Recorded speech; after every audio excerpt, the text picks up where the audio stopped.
everybody, it's Angelica, Cheyenne, aka the Chocolate Diva. I'm here with Makonnen Tendaji. And this is the Chocolate Diva Talk Show. Stay tuned. Happy Friday, everybody. You are tuned into the Chocolate Diva Chronicles with Angelica, Cheyenne, aka the Chocolate Diva. Once again, I am back like every Friday. Now, this Friday is actually a spontaneous Friday because I decided that I was going to have another guest co-host. Yes, I normally bring the hottest new artists, but today, I'm going to bring another special guest co-host, which I found literally walking around the campus today. What's up, Makonnen? Makonnen. Yes. I don't know why. Okay, here's the story behind his name, why I think is Makonnen. When I used to be a intern for KDHR Radio, shout out KDHR Radio, I always used to upload his videos, and for some reason, I read it as Makonnen, like, you know, the rapper, I love Makonnen. Yeah. It's cool or whatever. So, Makonnen. Yes. Makonnen. Yes. Got it. What's up, Makonnen? Nothing much, blessed and just another day living. You look so relaxed right now. I feel like you're piercing through my soul with them sunglasses on. No, just I was telling you that, usually I'm on the other side, but it's interesting to be on this side now, but it's cool. Right. No, it is definitely. I remember when I was a guest co-host on a Victoria's podcast here on the station, and it was really weird because we were doing exactly what I'm doing with Makonnen now, right. And it was just so odd to see it from a different perspective because we normally work in the soundboards and things like that. Now let's get into this past holiday. Last Wednesday.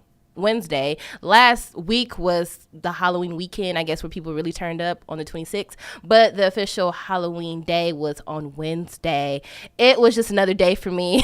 Yeah. I was off work that day. I was chilling, watching Hocus Pocus. It was very just a chillax day. How about for you? Did you celebrate the holiday? Not at all.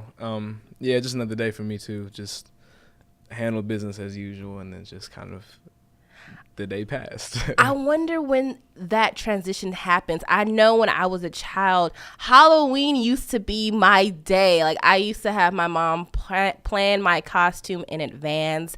I always like to be a princess or a fairy or some type of really feminine, mythical creature. Right. So for me, I was always so hyped. And then remember at school, they used to always have like Halloween days where you can come to school in your costume, or they used to give out candy. Teachers used to bring it was just so lit. And then you get to high school, and that's when you turn up with the parties. And then it's like that shift where you leave school and it's like you just stop celebrating Halloween altogether. Either people live for Halloween or it just becomes like a regular day. Right. Yeah. But I did hear that they were trying to make Halloween fall on a Saturday. The last Saturday of October. The last Saturday. I agree with that simply because from a child's perspective, it's nothing worse than living your best life on Halloween day and then having to go to school the next day. Yep. Right? Yeah, it makes sense. Or the parents. Parents are stressing, trying to get their kids in their costumes home from work. And it's just a lot more easier when you do things on the weekend. Right. You get to relax the entire next day. But I live to see other people live their best lives with the costumes on IG. Absolutely.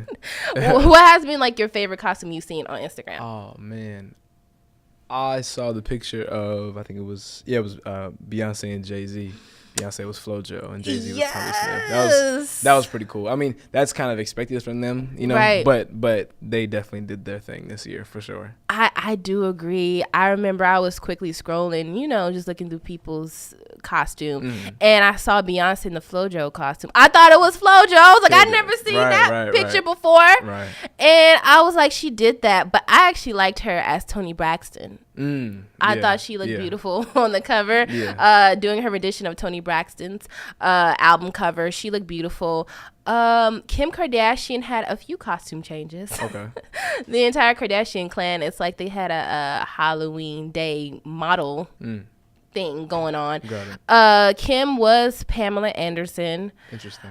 Yeah, it was very interesting seeing how not a lot of people who are Generation Z know who Pam Anderson is. Got it. But a lot of people, who are our age or older obviously know Pam Anderson and Tommy Lee.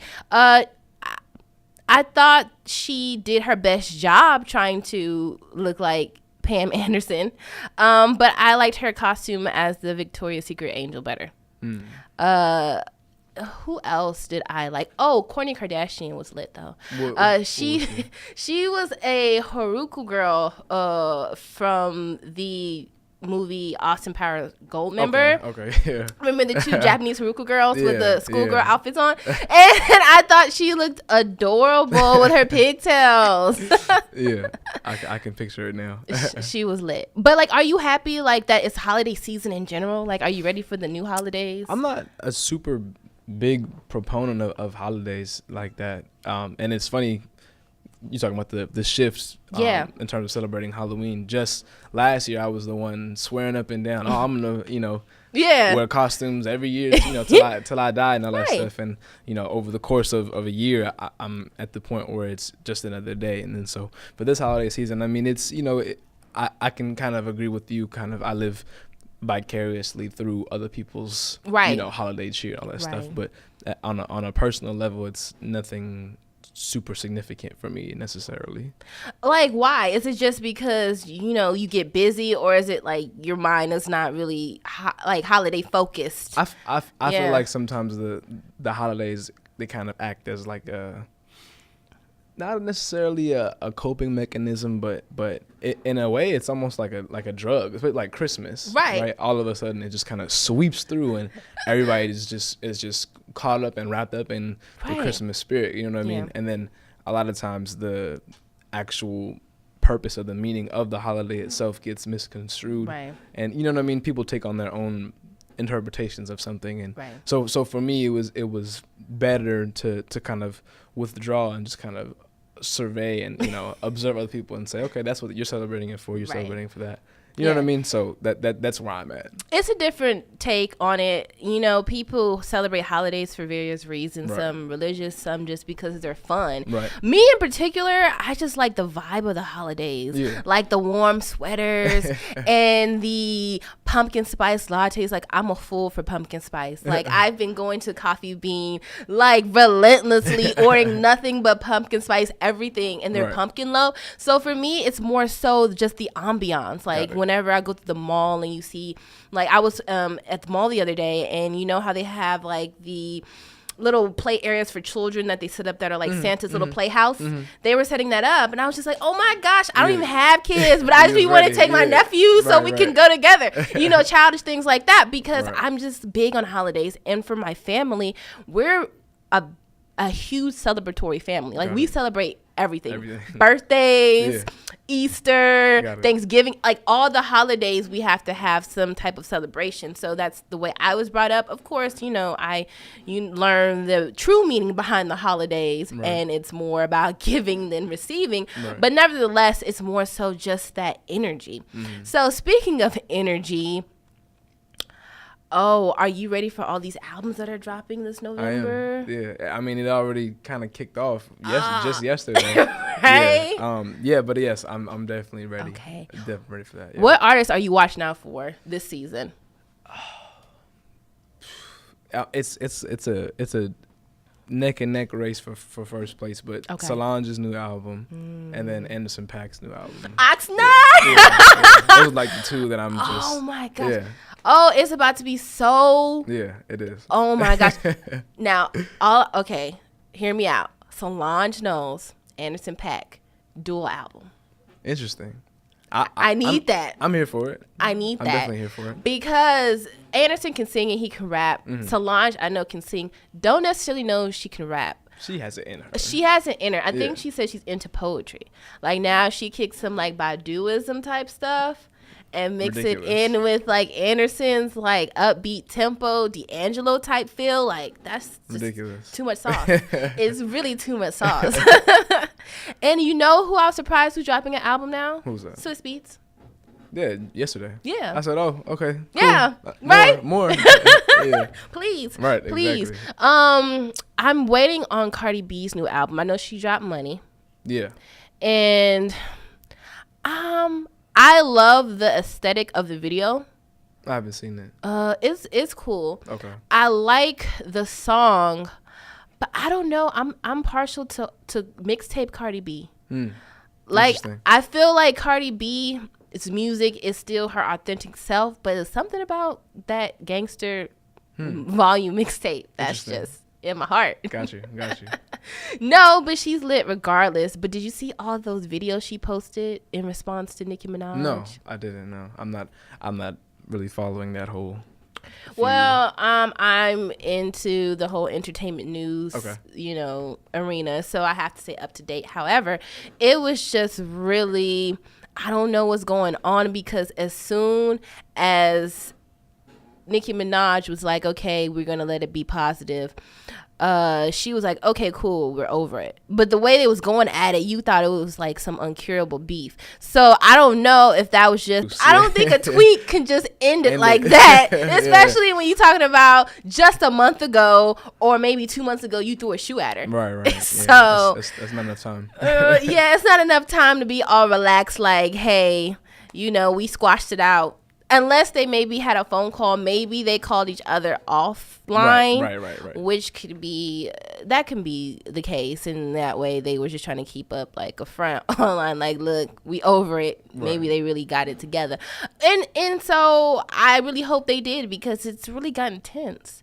Now when you get media outlets involved and people that you're saying are involved speaking out like in defense, and people are taking sides, I just think it gets a little crazy. I want them to collab again. They're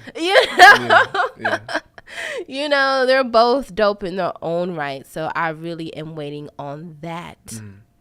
Now, for you, I know you say you're not into holidays or anything like that, but I know it has to be something you've been dying to get just because Black Friday's coming up. Man, I don't know. That's a good question. Well, for the longest, I've been looking at record players, like, kind of bringing back vinyl and all that stuff. Just because, in the new age of streaming music and all that stuff, when it comes to truly supporting the music and the artist, you have to buy their stuff. You know what I mean? And so I'm already a big CD guy. Every like great album that comes out, I buy the CD too. But something like a record player would be dope to have just in my own spot. You know what I mean? And then just kind of talk about that ambiance, right? Just kind of put a record on and just let it play. You know what I mean? But that's one thing. I'm sure there's more, but that's the one that I can think of right now. As soon as you said record player, I thought about Chestnuts by the Open. I can't sing at all. However, whenever I hear vinyl, I think of Nat King Cole. Interesting. Yeah. Well, that could be because my mind's already geared up towards the holidays. Right. But you can tell I'm super hyped. But no, I do think vinyls need to make a comeback. I saw a clip. I guess G Herbo was talking with Rosenberg from Hot 97. Okay. And they were discussing a particular vinyl. I forgot the album. And G Herbo was flinging it and everything. And Rosenberg was looking really tense, like, oh my gosh. And he finally grabbed it. And he's like, G Herbo, you don't know how to handle a vinyl. You could not have DJ'd. And Rosenberg, like, his face, he's normally good at being really, like, straight face. Yeah, but he was tense. He was tense. I think it was his vinyl, and it was like a collector's vinyl. Got it. So he's watching him. Yeah, and he was like flicking. Yeah, that's funny. That's crazy. What do you say? Like, yeah, I know. Yeah. And it was like they were on camera, so he was trying to keep it cool, but he was like, "Give me my dang vinyl. Yeah. You flipping it." No, but if I were to get a record player and get into vinyls, I would have to get Jimi Hendrix, everything. Yeah. And I just got into Eddie Hazel. He's like one of the guitarists for Funkadelic in Parliament. Okay. And some of the hits of the 60s, like he did his rendition of She's So Heavy, I Want You by the Beatles. And he's done work on Maggot Brain and different songs where you can really hear his like genius musically. So for me, I would want to hear that on vinyl, because I feel like it's one thing to hear the remastered version, but then to hear the hard vinyl is something else. The pure version. Yeah, definitely. With all the static and everything that goes in it, and the reverb. Absolutely. Like, I believe that's just too lit. I agree. Definitely. But thank you so much, Makonnen, for coming. Absolutely. AKA Makonnen. I don't know. I just feel like you look like a Makonnen. Absolutely. My pleasure. I'm going to get out of here. Actually, since you're my guest of honor, I'm going to let you pick the throwback song for the day. Oh, man. Yes. let's go with Everybody Loves the Sunshine. Oh, Roy Ayers. Yeah. Oh, yes. We about to vibe out. Like, I have to listen to that once a day. Oh, no, I have to. That cures sadness. That's the first song that I listen to every day. Yeah, I don't listen to anything else first. Yes. Yeah, all right. That's automatic. So we're going to get it here with Roy Ayers. Everybody Loves the Sunshine. And it was cool how Dre was vibing to, or at least the movie Dre in Straight Outta Compton. Yeah. So you can see his musical inspiration. For sure.